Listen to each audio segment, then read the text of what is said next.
अस्सलाम वालेकुम dear students, उम्मीद है कि आप सब लोग खैरियत से होंगे। तो आज की इस वीडियो में हम एक बहुत ही इम्पॉर्टेंट टॉपिक को डिस्कस करने जा रहे हैं। ये वो टॉपिक है जिसमें अक्सर स्टूडेंट्स को, जो नए स्टूडेंट्स होते हैं जिन्होंने इस टॉपिक को नहीं पढ़ा होता है, जिन्होंने इसको एक बार पढ़ रखा होता है, उनको इस टॉपिक को समझने में अक्सर प्रॉब्लम्स रहती हैं। तो आज मैं कोशिश करूंगा कि इस टॉपिक को आसान लफ्ज़ों में, सादा लफ्ज़ों में इस तरह से एक्सप्लेन किया जाए कि आपके जहन में इसका बेसिक कॉन्सेप्ट बैठ जाए।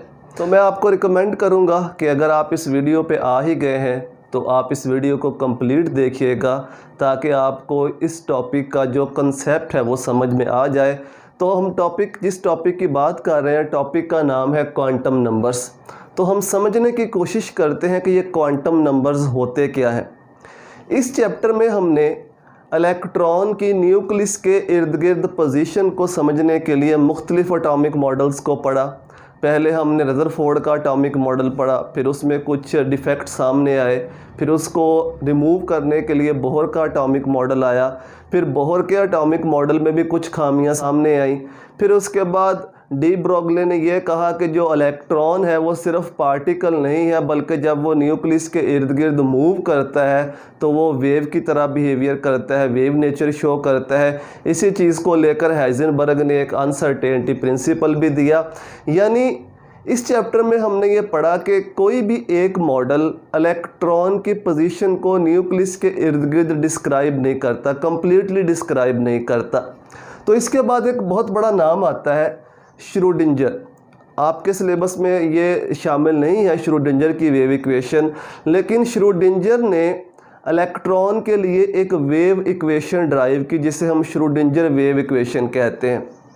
इससे पहले और किस्म की वेव इक्वेशन थी, मसलन जो साउंड है, साउंड की वेव्स के लिए एक अलग इक्वेशन है, उसको हम साउंड वेव इक्वेशन कहते हैं।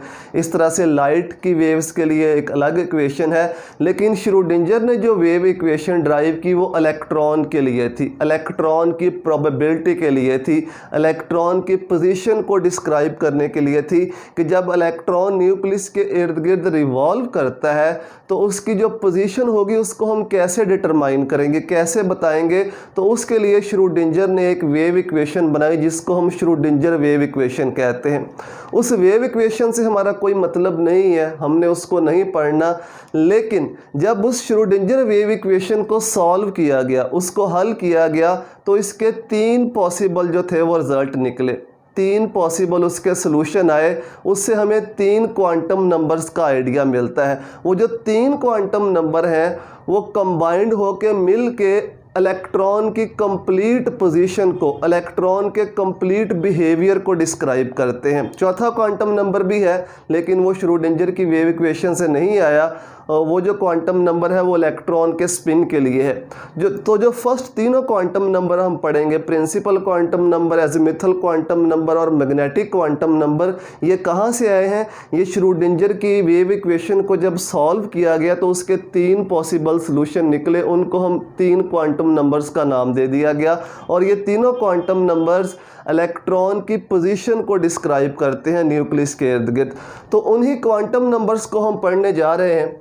डिफाइन कैसे करते हैं हम क्वांटम नंबर्स को?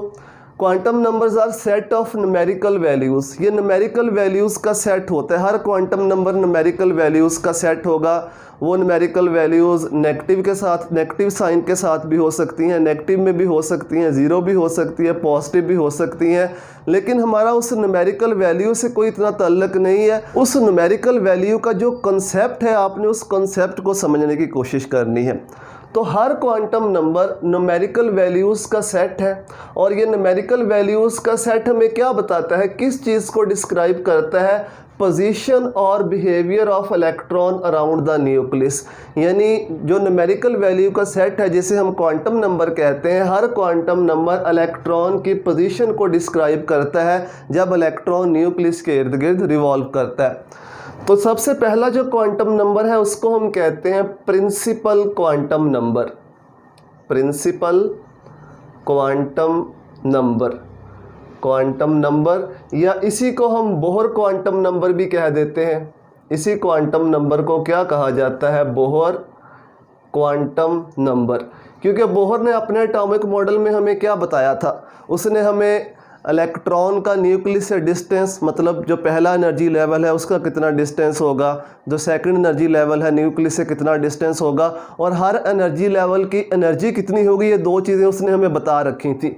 तो ये वाला जो क्वांटम नंबर है जिसको हम प्रिंसिपल क्वांटम नंबर कहते हैं, ये भी हमें इसी चीज़ के बारे में आइडिया देता है कि जो पहला एनर्जी लेवल है उसका न्यूक्लियस से कितना डिस्टेंस है, दूसरे एनर्जी लेवल का कितना डिस्टेंस है, तीसरे एनर्जी लेवल का, और इसके बाद हर एनर्जी लेवल की एनर्जी कितनी है। इसको स्मॉल n से रिप्रेजेंट करते हैं प्रिंसिपल क्वांटम नंबर को। और जो n की वैल्यू है ये रेंज कर सकती है 1 2 3 4 अप टू इन्फिनिटी।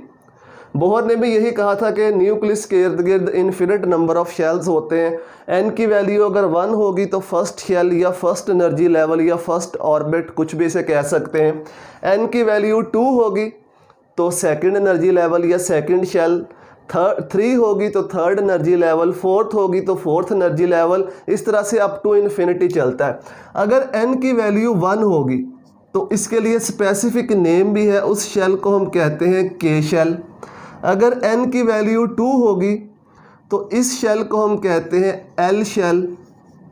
अगर n की वैल्यू 3 होगी तो इस शेल को हम कहते हैं एम शेल। अगर n की वैल्यू 4 होगी तो इस शेल को हम कहते हैं एन शेल। इससे ऊपर भी शेल होते हैं लेकिन वहाँ तक अभी हमारा कंसर्न नहीं है, अभी तक ये 4 शेल्स ही हैं। n की वैल्यू 1 तो के शेल, 2 होगी तो एल शेल, 3 होगी तो एम शेल, और n की वैल्यू 4 होगी तो उस शेल को हम एन शेल कहेंगे। इसे आप इस तरह से ड्रा भी कर सकते हैं। ये न्यूक्लियस के ये फर्स्ट शेल को क्या कहा जाता है, के शेल। के के बाद ये सेकंड शेल को क्या कहा जाता है, एल शेल। सेकंड के बाद ये वाला शेल थर्ड शेल को क्या कहते हैं, एम शेल। और इसके बाद फोर्थ शेल को क्या कहा जाता है, एन शेल। तो इस तरह से इन शेल्स के स्पेसिफिक नेम भी हैं, इन नेम्स को भी आपने याद रखना है। और ये क्वांटम नंबर हमें क्या बताता है, दो चीज़ें मैंने आपको बताई। रेडियस ऑफ शेल यानी जो शेल्स हैं, जो एनर्जी लेवल्स हैं, उनका न्यूक्लियस से कितना डिस्टेंस है। एनर्जी ऑफ शेल्स, हर शेल की कितनी एनर्जी है। अब इसको हम कम्प्लीटली जो है वो एक्सप्लेन नहीं कर रहे क्योंकि हमने ये बोहर के मॉडल में सारा कुछ पढ़ रखा है। और थर्ड नंबर पे ये हमें ये भी बताता है कि एक शेल में मैक्सिमम कितने इलेक्ट्रॉन्स इंटर हो सकते हैं। उसका फार्मूला होता है, फार्मूला आपने याद रखना है 2n²। फार्मूला क्या होता है इसका, 2n²। ये n यहाँ पे क्या है, n यहाँ पे है प्रिंसिपल क्वांटम नंबर। तो अगर n की वैल्यू 1 पुट करोगे, के शेल में टोटल कितने इलेक्ट्रॉन इंटर हो सकते हैं वो हमें पता चल जाएगा। तो इसको बारी बारी हम निकाल के देख लेते हैं। n की जगह पे 1 पुट करो, 2 × 1 का स्क्वायर, 1 का स्क्वायर 1 ही होता है, 2 × 1 हो जाएगा इज़ इक्वल टू 2। तो इसका मतलब है कि के शेल के अंदर जो मैक्सिमम 2 इलेक्ट्रॉन इंटर हो सकते हैं, इस फर्स्ट शेल में मैक्सिमम 2 इलेक्ट्रॉन इसमें इंटर हो सकते हैं। इसके बाद अगर n की वैल्यू को हम 2 लें तो 2 × 2 का स्क्वायर ये हो जाएगा 2 × 4, टोटल कितने हो जाएंगे 8। तो सेकंड शेल के अंदर के बाद जो एल शेल है, एल शेल में टोटल कितने इलेक्ट्रॉन इंटर हो सकते हैं, 8 इलेक्ट्रॉन, मैक्सिमम 8 इलेक्ट्रॉन इंटर हो सकते हैं एल शेल के अंदर। इस तरह से अगर हम n की वैल्यू 3 लें यानी कि एम शेल, 2 × 3 का स्क्वायर हो जाएगा 2 × 9, 9 को 2 से मल्टीप्लाई करो 18। इसका मतलब है कि जो थर्ड एनर्जी लेवल है, जो थर्ड शेल है जिसको हम एम शेल कहते हैं, एम शेल में मैक्सिमम कितने इलेक्ट्रॉन आ सकते हैं, 18। के शेल में मैक्सिमम 2 इलेक्ट्रॉन, एल शेल में मैक्सिमम 8 इलेक्ट्रॉन। और इसी तरह से एन शेल 2 × 4 का स्क्वायर ये हो जाएगा 2 × 16 और हो जाएगा ये 32। तो इसका मतलब है कि एन शेल के अंदर जो मैक्सिमम इलेक्ट्रॉन इंटर हो सकते हैं वो कितने हो सकते हैं, 32। तो ये कुछ बातें थी प्रिंसिपल क्वांटम नंबर के बारे में। ये हमें पहले से ही पता था, ये क्वांटम नंबर बोहर ने हमें एक्सप्लेन करके दिया हुआ था, उसी को हमने दोबारा से रिपीट किया है। शेल्स के नाम आपने याद रखने हैं। n की वैल्यू 1 होगी तो कौन सा शेल होगा, 2 होगी तो कौन सा शेल होगा, 3 और 4, ये चारों शेल्स के नाम। हर शेल में मैक्सिमम कितने इलेक्ट्रॉन इंटर हो सकते हैं, उनका फार्मूला आपने याद रखना है, 2n²। और इसके अलावा ये क्वांटम नंबर हमें क्या बताता है कि हर एनर्जी लेवल न्यूक्लियस से कितना दूर है, यानी रेडियस कितना है उसका, और हर एनर्जी लेवल की एनर्जी कितनी है, इसीलिए इसको बोहर क्वांटम नंबर भी कहते हैं। अब हम चलते हैं सेकंड क्वांटम नंबर की तरफ, जिसे हम कहते हैं azimuthal quantum number. Azimuthal quantum number, इसको हम रिप्रेजेंट करते हैं स्मॉल l से।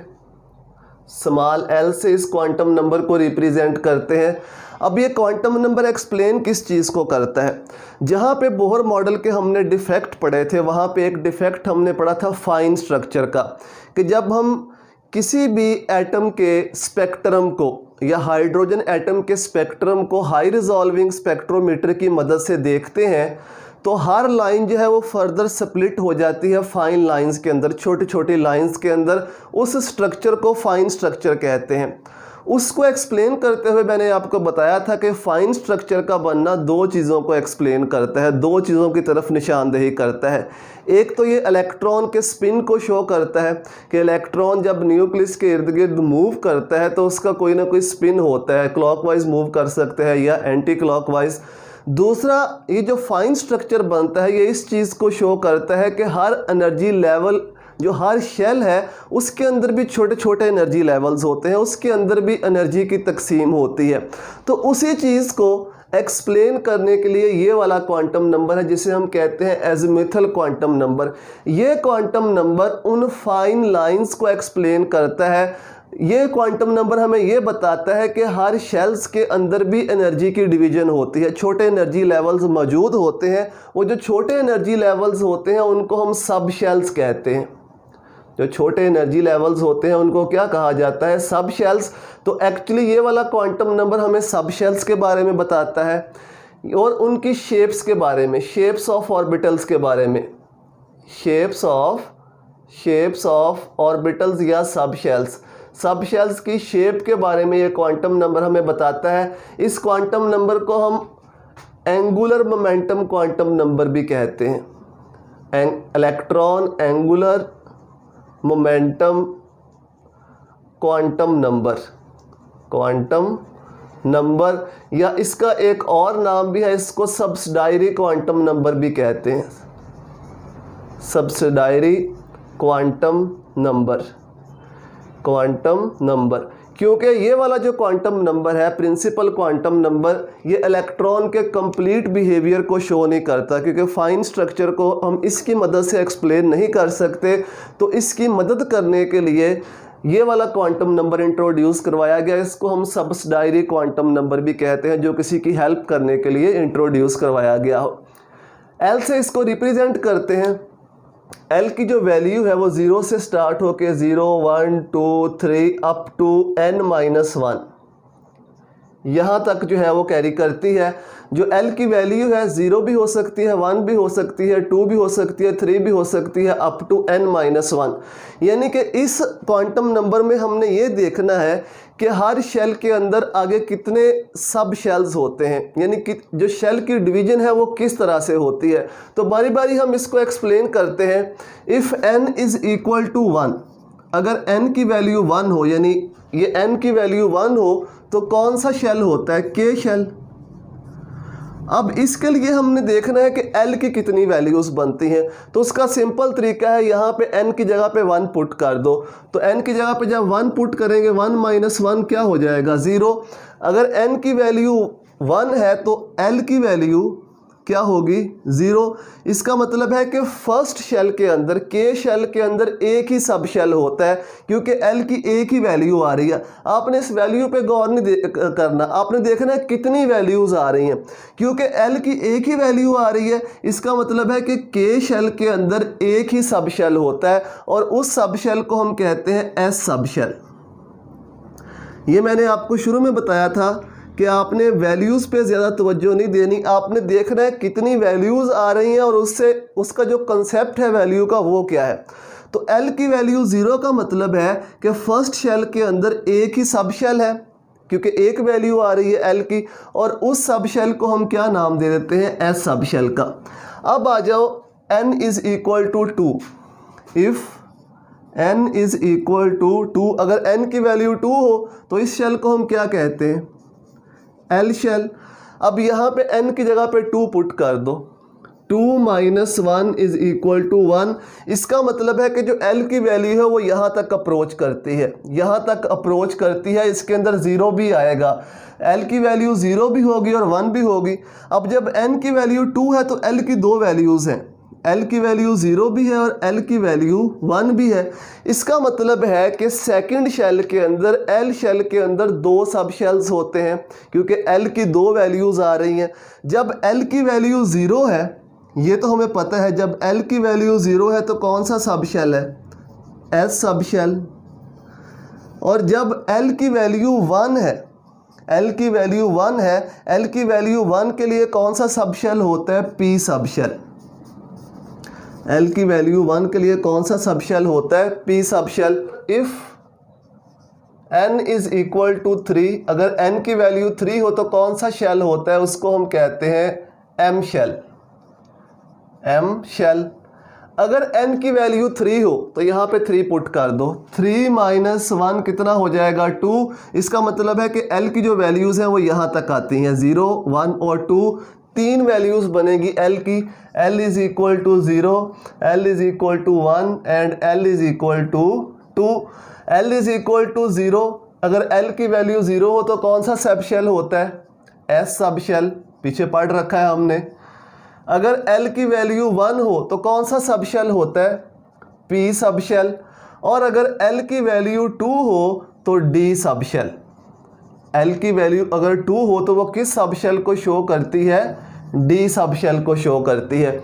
इसी तरह से if n is equal to 4, n is equal to 4 कौन सा शेल हो जाएगा N शेल। अब n शेल के लिए यहाँ पे n की जगह पे 4 पुट कर दो, 4 - 1 इज़ इक्वल टू 3। इसका मतलब है L की 4 वैल्यूज़ बनेगी, L is equal to 0, L is equal to 1, L is equal to 2 and L is equal to 3। तो L is equal to 0, L is equal to 1, L is equal to 2 and L is equal to 3। L is equal to 0 कौन सा sub shell S, L is equal to 1 कौन सा sub shell P, L is equal to 2 कौन सा sub shell D and L is equal to अगर L की value 3 हो तो कौन सा सब शेल होता है F सब शेल। तो इस तरह से पहले चारों शेल्स के अंदर कितने सब शेल्स होते हैं ये इस क्वांटम नंबर से हमें पता चल जाता है। फर्स्ट शेल के अंदर एक ही सब शेल है जिसको हम क्या कहते हैं S सब शेल, ठीक है, क्योंकि L की एक ही वैल्यू आ रही है। सेकंड शेल के अंदर L की दो वैल्यूज़ हैं, L इज़ इक्वल टू 0, जब भी L की वैल्यू 0 होगी तो S सब शेल होगा, ठीक है। L की वैल्यू 1 होगी तो कौन सा सब शेल होगा P सब शेल।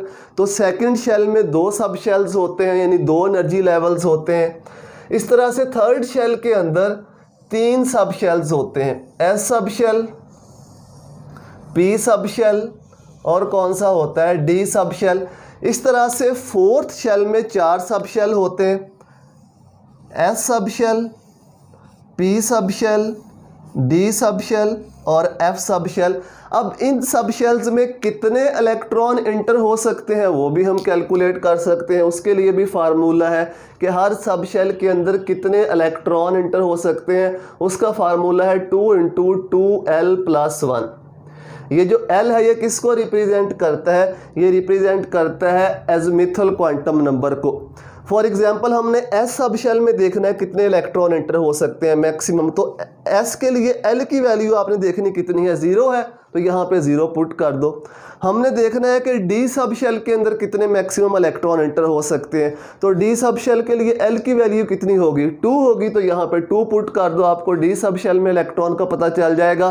तो पहले एस सब शेल में कितने इलेक्ट्रॉन एंटर हो सकते हैं ये देख लेते हैं। 2 इंटू यहाँ पे 0 आ जाएगा +1, इसको आप सॉल्व कर लो, ये हो जाएगा 2।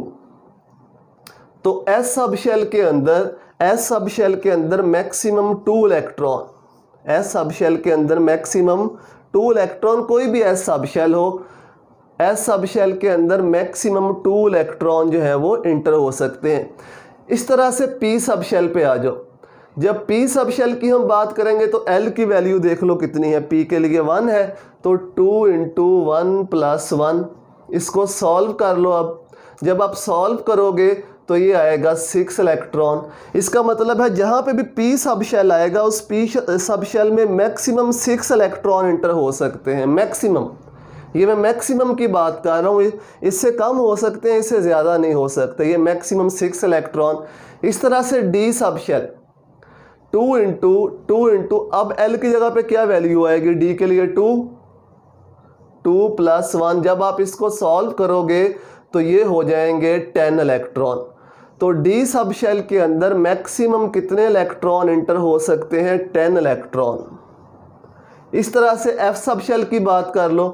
एफ सब शेल में 2 इंटू कितनी वैल्यू है, 3 + 1, इसको कैलकुलेट करो तो ये टोटल 14 इलेक्ट्रॉन हो जाएंगे। इसका मतलब है कि एफ सब शेल में टोटल कितने इलेक्ट्रॉन इंटर हो सकते हैं, 14 इलेक्ट्रॉन। ये मैंने साथ साथ इलेक्ट्रॉन किसी वजह से लिखे हैं। अब आप देखिए कि जो फर्स्ट के शेल था, के शेल में मैक्सिमम कितने इलेक्ट्रॉन आ सकते थे, हमने पीछे पढ़ा हुआ है। अभी हमने जो प्रिंसिपल क्वांटम नंबर पढ़ा उसमें हमने पढ़ा के शेल में मैक्सिमम 2 इलेक्ट्रॉन आ सकते हैं। तो वो दोनों के दोनों इलेक्ट्रॉन किस सब शेल में चले जाएंगे, एस सब शेल में, क्योंकि एक ही सब शेल है इसके अंदर, तो वो दोनों के दोनों इलेक्ट्रॉन एस सब शेल में होंगे। अगर हम एल शेल की बात करें, सेकंड शेल की बात करें, तो टोटल 8 इलेक्ट्रॉन आ सकते हैं इसमें, टोटल 8 इलेक्ट्रॉन। उन 8 में से 2 इलेक्ट्रॉन आएंगे एस सब शेल में और 6 इलेक्ट्रॉन आएंगे पी सब शेल में। 8 पूरे हो गए, तो ये वाला जो शेल है ये भी कंप्लीट हो गया, ठीक है। इसमें 2 ही सब शेल्स होते हैं। इस तरह से अगर n की वैल्यू 3m शेल हो तो मैक्सिमम 18 इलेक्ट्रॉन आ सकते हैं इस पूरे शेल में, मैक्सिमम 18 इलेक्ट्रॉन। सब शेल से इनको काउंट कर लो, 10 + 6 16 + 2 18, तो 18 इलेक्ट्रॉन कंप्लीट हो गए। ये 3 सब शेल्स होते हैं थर्ड शेल के अंदर। इस तरह से फोर्थ शेल में मैक्सिमम कितने इलेक्ट्रॉन्स आ सकते हैं, 32 इलेक्ट्रॉन। तो इन्हीं इलेक्ट्रॉन्स को हमने लेके जाना है सब शेल्स के अंदर। फर्स्ट एस सब शेल में 2 इलेक्ट्रॉन, पी में 6, डी में 10 और एफ में 14, इनको टोटल कर लो तो टोटल ये कितने बन जाएंगे, 32। तो इस तरह से जो इलेक्ट्रॉन्स हैं वो शेल से निकलकर सब शेल्स में इस तरह से इनकी डिवीजन होती है। इसलिए मैंने इनको साथ साथ लिखा था ताकि बाद में आपको एक्सप्लेन कर सकूं कि इन इलेक्ट्रॉन्स को हमने पूरा भी करना होता है कि जो एक शेल्स के अंदर इलेक्ट्रॉन है वो किस तरह से सब शेल्स के अंदर डिवाइड होते हैं। तो ये कुछ बेसिक बातें थी इसके बारे में, एज़िमुथल क्वांटम नंबर के बारे में।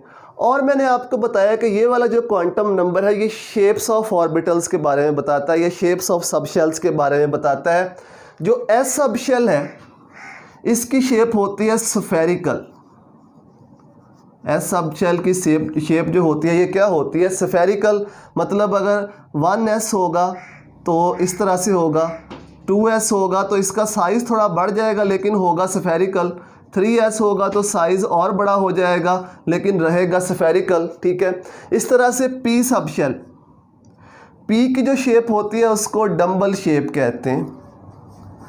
पी की जो शेप होती है इसको डम्बल शेप, और डम्बल शेप कैसी होती है, इस तरह से, इस तरह की शेप होती है, इस शेप को डम्बल शेप कहा जाता है।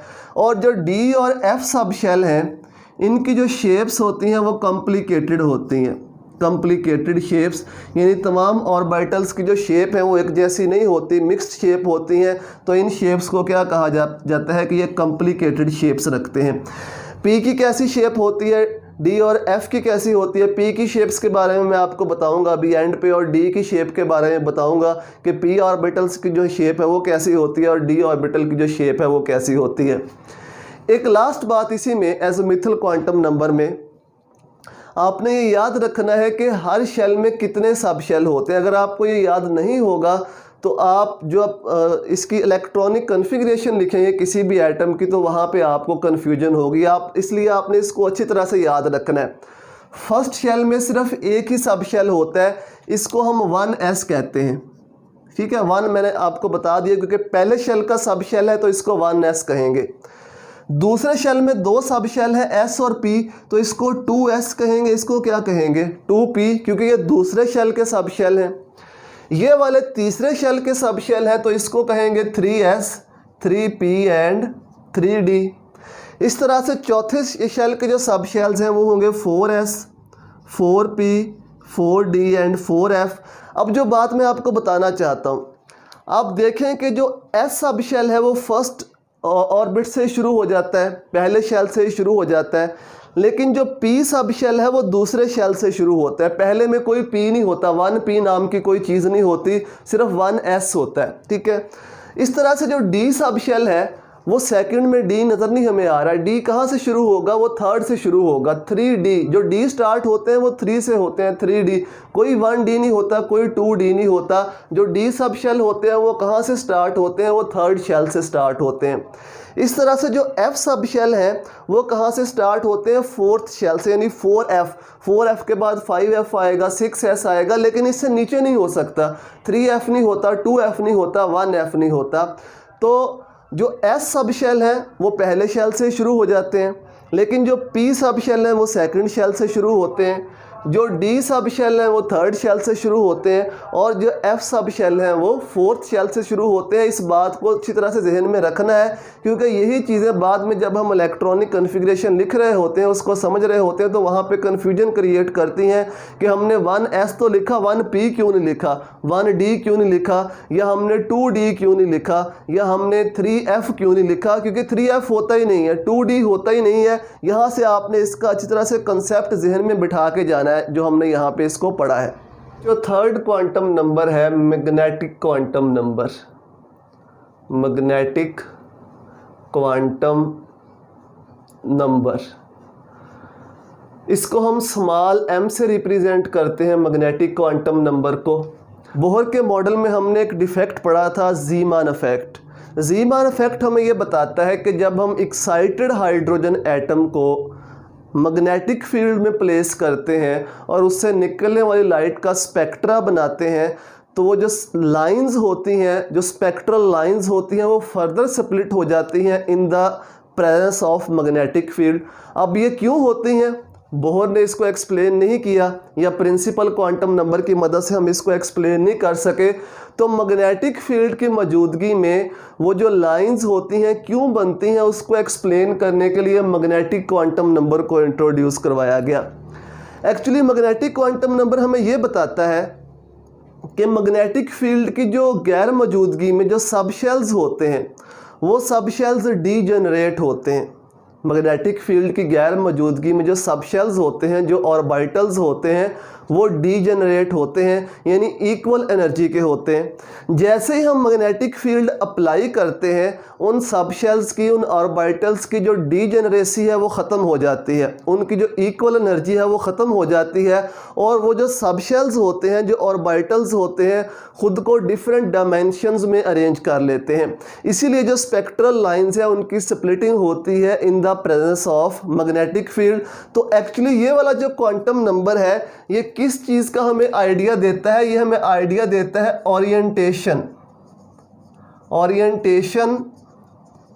Of A subshell, orientation of A subshell in the presence of magnetic field.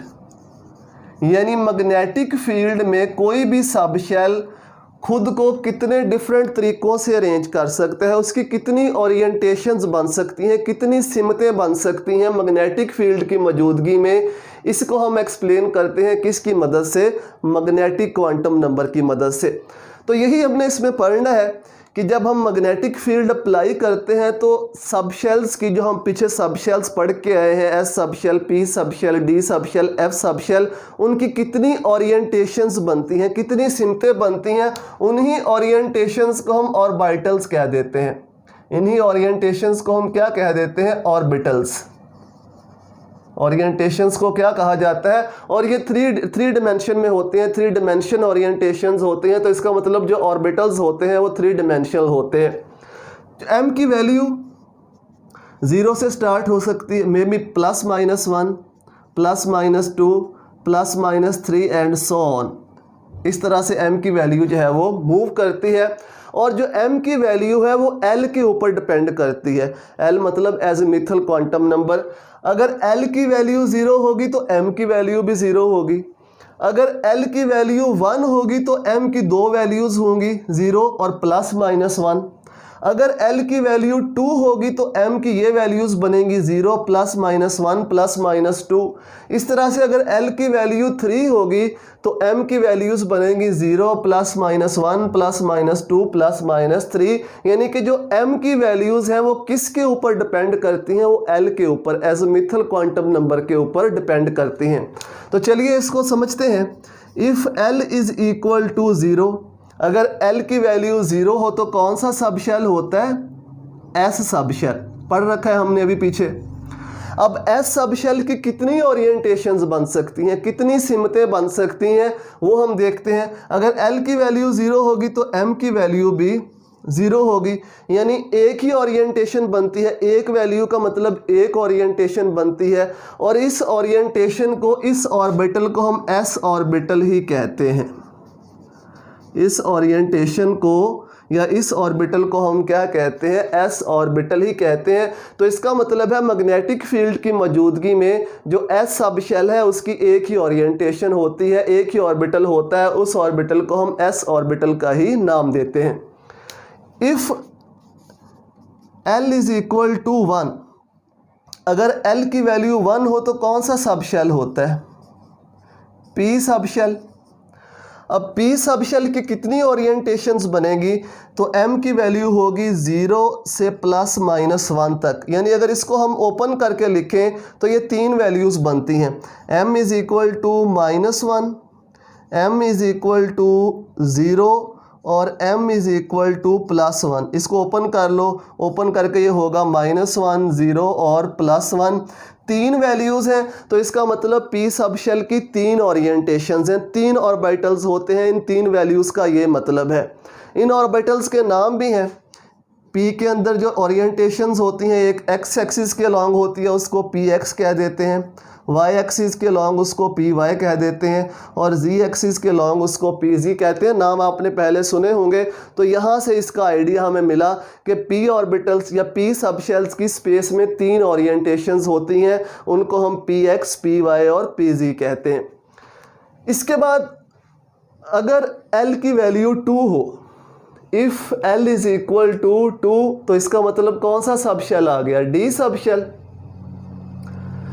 तो m की कितनी वैल्यूज़ बनेंगी? यहाँ से देख लो, 0 +-1 +-2, m is equal to 0 +-1 +-2। Open करके लिख लो, -2, -1, 0 +1 और +2।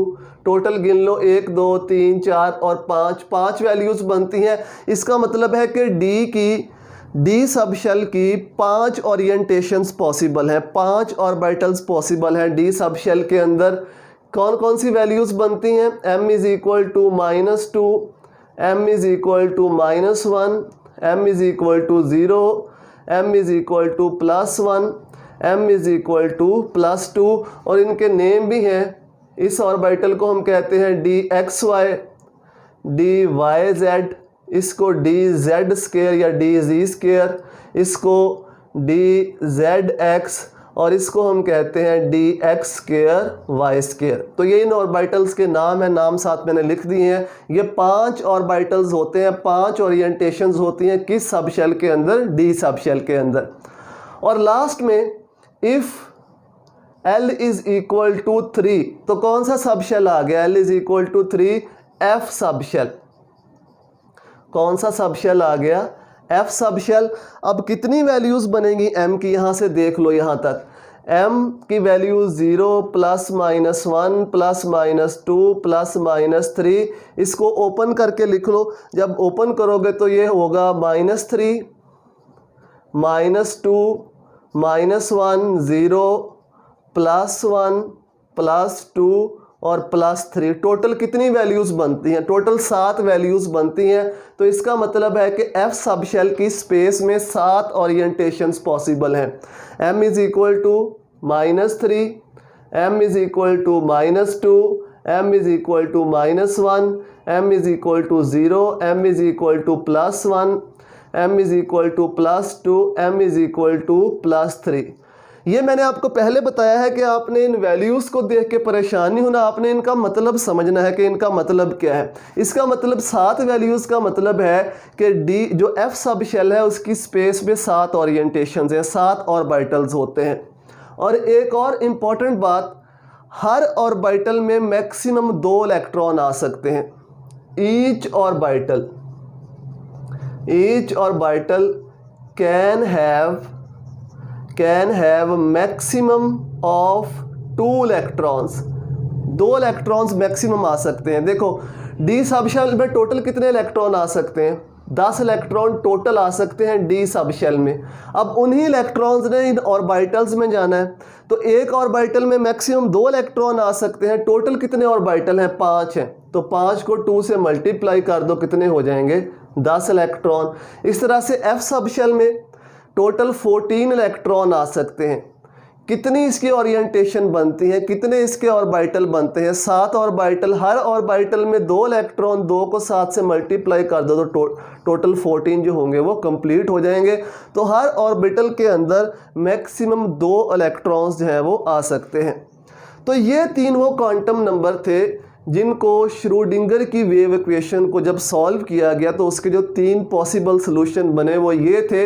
ये तीनों जो क्वांटम नंबर हैं ये कंबाइन होके हमें एग्जैक्ट इलेक्ट्रॉन की पोजीशन के बारे में बताते हैं कि शेल्स क्या होते हैं, शेल्स के आगे सब शेल्स क्या होते हैं, और उन सब शेल्स की ओरिएंटेशंस, या ऐसे कह लो कि उन सब शेल्स के अंदर कितने ऑर्बिटल्स होते हैं, कितने तरीक़ों से वो खुद को अरेंज कर सकते हैं। तो ये इलेक्ट्रॉन की कंप्लीट पोजीशन है न्यूक्लियस के इर्द गिर्द, जो हम इन क्वांटम नंबर की मदद से उसको एक्सप्लेन करते हैं।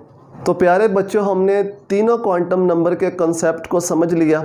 अब हम तीनों क्वांटम नंबर्स को कंबाइन करके एक ही जगह के ऊपर इसको एक्सप्लेन करते हैं ताकि चीज़ें आपको अच्छी तरह से क्लियर हो जाएं, क्लैरिफाई हो जाएं। N principal quantum number, l azimuthal quantum number, m magnetic quantum number. अगर n की वैल्यू 1 हो, n = 1, तो हमें पता है कौन सा शेल होता है? के शेल। अब n की वैल्यू जब 1 होती है तो उसके लिए l की वैल्यू एक ही है, l = 0, और इस सब शेल को हम क्या कहते हैं? s sub shell. और जब l की वैल्यू 0 होती है तो m की वैल्यू भी 0 होती है, और इसका मतलब है कि इसकी एक ही ओरिएंटेशन है, इसमें एक ही ऑर्बिटल होता है। इस ऑर्बिटल को हम क्या नाम देते हैं? s orbital. तो ये हमारा फर्स्ट शेल कंप्लीट हो गया। फर्स्ट शेल में एक सब शेल, और उस एक सब शेल की एक ही ओरिएंटेशन होती है, एक ही ऑर्बिटल होता है, उसको s ऑर्बिटल कहते हैं। Now n = 2। n की वैल्यू जब 2 होती है उस शेल को हम क्या कहते हैं? l shell. और l शेल के लिए l की 2 वैल्यूज़ होती हैं, यानी एज़िमुथल क्वांटम नंबर की 2 वैल्यूज़ होती हैं। l = 0 and l = 1। जब l = 0 है तो इसको तो s सब शेल ही कहते हैं, s सब शेल। ये 1s होगा तो ये कौन सा हो जाएगा? 2s, क्योंकि हम दूसरे शेल की बात कर रहे हैं। इसके लिए जब l की वैल्यू 1 होगी तो p सब शेल होगा, उसको 2p कह देंगे, ठीक है, 2p। अब s के लिए तो हमें पता है कि s सब शेल में एक ही ऑर्बिटल होता है, उसको s ऑर्बिटल कहते हैं। तो यहाँ पे मैं उसकी बात नहीं कर रहा। अगेन इसमें भी एक ही ऑर्बिटल होगा, उसको 2s ऑर्बिटल ही कहेंगे। p की हम बात करते हैं। जब l की वैल्यू 1 होगी, यानी p सब शेल के लिए m की 3 वैल्यूज़ हमने पढ़ी। कौन कौन सी? m = -1, m = 0 और m इज़ इक्वल टू +1। यानी p सब शेल की स्पेस में 3 ओरिएंटेशंस होती हैं, 3 ऑर्बिटल्स होते हैं, px ऑर्बिटल, py ऑर्बिटल और pz ऑर्बिटल। तो ये हमारा सेकंड शेल कंप्लीट हो गया। सेकंड शेल में 2 सब शेल होते हैं s और p। s सब शेल की एक ही ओरिएंटेशन होती है, एक ही ऑर्बिटल होता है। लिख देता हूँ यहाँ पे m इज़ इक्वल टू 0, उस ऑर्बिटल को हम क्या कहते हैं, s ऑर्बिटल। लेकिन p सब शेल में 3 ऑर्बिटल्स होते हैं क्योंकि m की 3 वैल्यूज़ हैं, px ऑर्बिटल, py ऑर्बिटल और pz ऑर्बिटल। इस तरह से अगर n की वैल्यू 3 हो तो कौन सा शेल आ गया, m शेल। m शेल के लिए जो सब शेल्स हैं वो कितने होते हैं, 3 सब शेल्स होते हैं, l is equal to 0, l is equal to 1 and l is equal to 2। s sub shell, p sub shell और d sub shell. Again s sub shell में हमें पता है एक ही ऑर्बिटल होता है क्योंकि s सब शेल के लिए m की एक ही वैल्यू होती है 0, तो इसको हम कहेंगे 3s ऑर्बिटल, 3s। ठीक है, इसको भी, ये भी थर्ड शेल का है तो 3s इसे कह देंगे। p की अगेन 3 वैल्यूज़ होंगी, कौन कौन सी, m is equal to -1, m is equal to 0 और m इज़ इक्वल टू +1। यानी 3 ऑर्बिटल्स होंगे, px, py और pz। इसको हम 3, यहाँ पे 2px, 2py और 2pz, क्योंकि हम सेकंड शेल की बात कर रहे हैं। जब थर्ड शेल की बात होगी तो यही 3px हो जाएगा, ये 3py हो जाएगा और ये 3pz हो जाएगा। d सब शेल, अब d सब शेल की 5 ओरिएंटेशंस हमने पढ़ी, यानी m की 5 वैल्यूज़ होती हैं d सब शेल के लिए। m is equal to -2, m is equal to -1, m is equal to 0, m is equal to +1, m is equal to +2। तो d सब शेल में 5 ऑर्बिटल्स होते हैं, उनके नाम मैं पीछे आपको बता चुका हूँ। तो ये थर्ड शेल हमारा कंप्लीट हो गया, थर्ड शेल हमारा यहाँ पे कंप्लीट हो गया। अब आ जाओ फोर्थ शेल पे, n इज़ इक्वल टू 4, इसको क्या कहते हैं, n शेल। तो n शेल के लिए, फोर्थ शेल के लिए जो l की वो 4 वैल्यूज़ होती हैं, l is equal to 0, l is equal to 1, l is equal to 2 and l is equal to 3। जब l की वैल्यू 0 होगी तो कौन सा सब शेल होता है, s sub shell, s sub shell. अब चूँकि हम फोर्थ शेल की बात कर रहे हैं तो ये 4s हो जाएगा।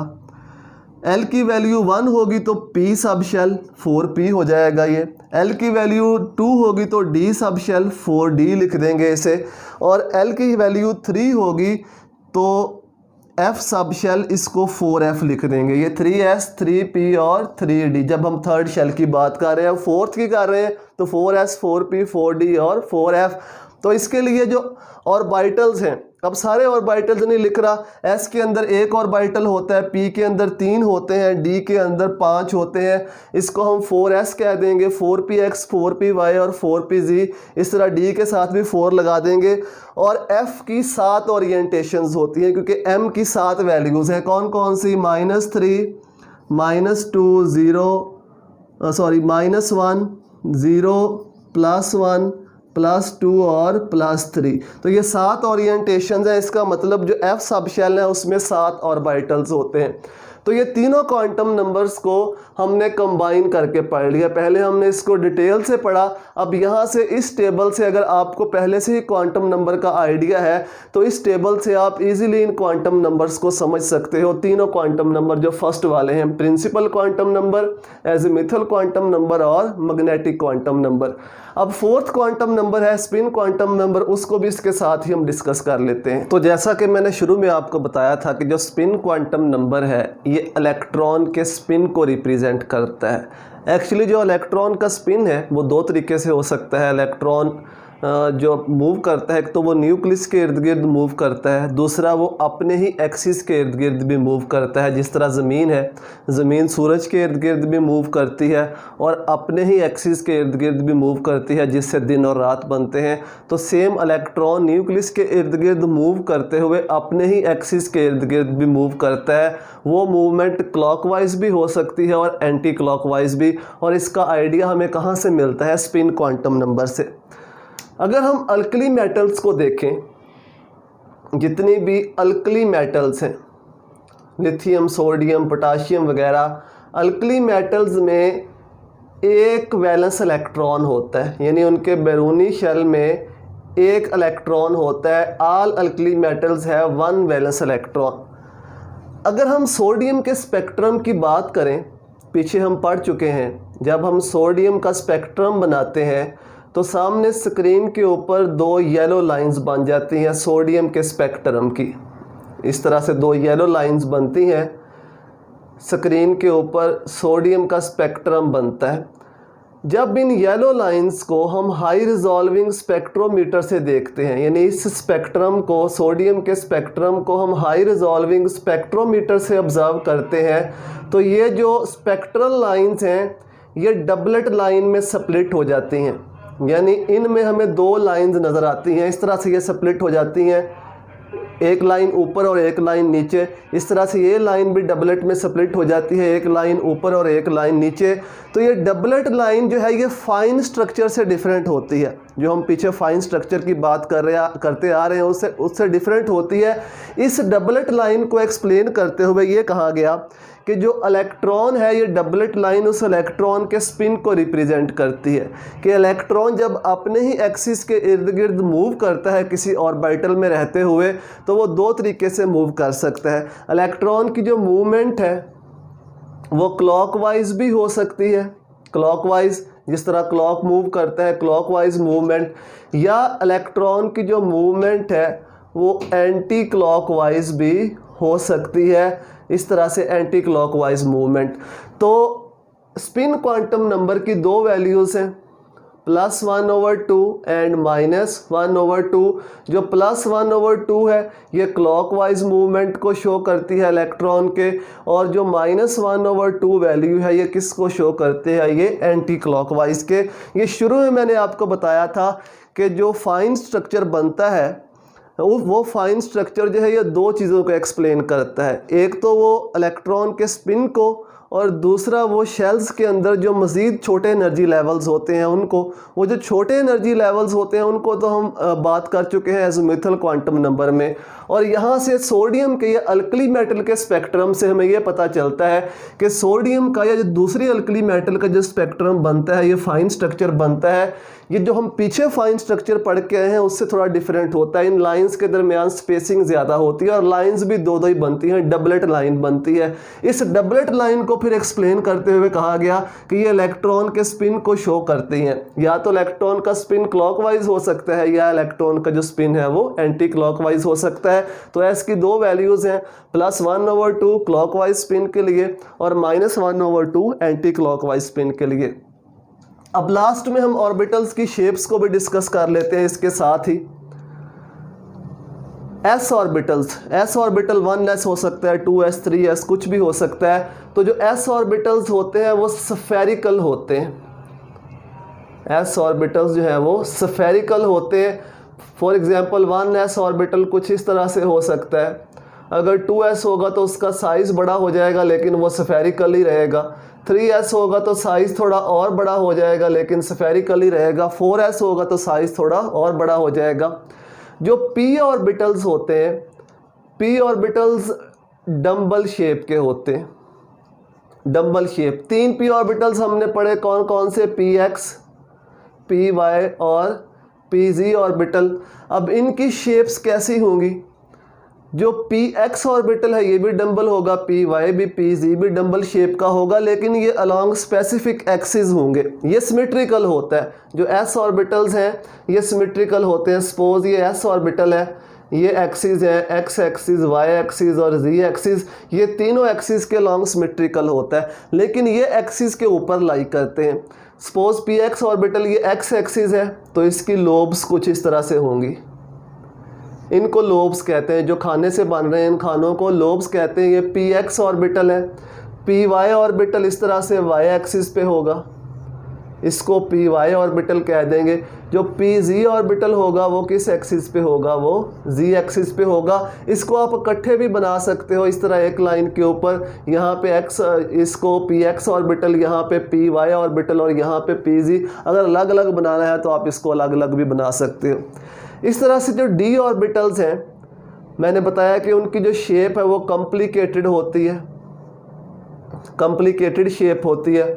तो सबसे पहले हम जो D orbital D X Y orbital है उसकी शेप देख लेते हैं। डी एक्स वाई ऑर्बिटल, इसके लिए आप दो एक्सिस बना लो, एक्स एक्सिस बना लो और वाई एक्सिस बना लो।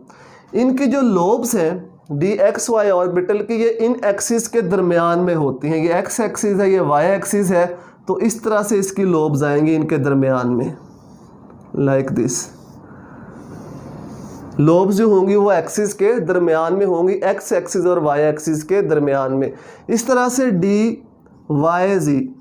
अब इसकी जो लोब्स होंगी वो वाई एक्सिस और जी एक्सिस के दरमियान होंगी, वाई एक्सिस और जी एक्सिस के दरमियान में इनकी लोब्स होंगी इस तरह से। वाई एक्सिस, ये वाला वाई एक्सिस है और ये वाला जी एक्सिस है, इन एक्सिस के दरमियान में इनकी लोब्स होंगी। इस तरह से जो डी जी एक्स ऑर्बिटल होगा, जो इसकी लोब्स होंगी वो जी और एक्स एक्सिस के दरमियान होंगी। ये एक्स एक्सिस है, ये जी एक्सिस है, इसके दरमियान में लोब्स होंगी। तो इस ऑर्बिटल को हम क्या कहेंगे, इस ऑर्बिटल को हम कह देंगे, ये कौन सा ऑर्बिटल है, ये डी जी एक्स ऑर्बिटल है। इस तरह से D X square Y square. अब ये वाला जो ऑर्बिटल है डी ऑर्बिटल, इसकी लोब्स एक्सिस के ऊपर होंगी, एक्स एक्सिस और वाई एक्सिस के ऊपर। ये वाई एक्सिस है, ये एक्स एक्सिस है, इन एक्सिस के ऊपर इनकी लोब्स आएंगी इस तरह से, एक्सिस के ऊपर इस तरह से। ये वाला जो ऑर्बिटल होगा इस ऑर्बिटल को हम क्या कहेंगे, D X square Y square. और लास्ट में कौन सा ऑर्बिटल बच गया, D Z square, D Z square. ये जो होगा ये अलॉन्ग जी एक्सिस होगा, इस तरह से इसकी शेप होगी और इस तरह से इसके ऊपर एक रिंग को शो कर देते हैं। स्क्वायर को शो करने के लिए इस तरह की जो शेप होती है इस ये डी जी स्क्वायर ऑर्बिटल की शेप होती है। तो ये डी ऑर्बिटल्स की शेप के बारे में मैंने आपको बता दिया, पी ऑर्बिटल की शेप के बारे में भी। और एस ऑर्बिटल शेप्स ऐसी होती हैं, फ़र्क ये होता है कि अगर 2px होगा तो वो ज़रा छोटा होगा, 3px उससे बड़ा होगा, 4px उससे बड़ा होगा। इस तरह अगर 3d होगा तो वो ज़रा छोटा होगा, 4d उससे बड़ा होगा, 5d उससे बड़ा होगा। तो इस तरह से इनका साइज़ बढ़ता जाता है लेकिन जो शेप होती है वो सेम रहती है। तो मैंने अपनी तरफ से कोशिश की है कि ये टॉपिक, क्वांटम नंबर का टॉपिक, आपको अच्छी तरह से समझ में आ जाए। उम्मीद है कि ये बातें आपको समझ में आई भी होंगी। अगर आपको ये वीडियोस हेल्पफुल लगती हैं तो अपने दोस्तों के साथ शेयर करें, उनको बताएं ताकि वो भी हेल्प ले सकें। दुआ में याद रखिएगा। अल्लाह हाफिज़।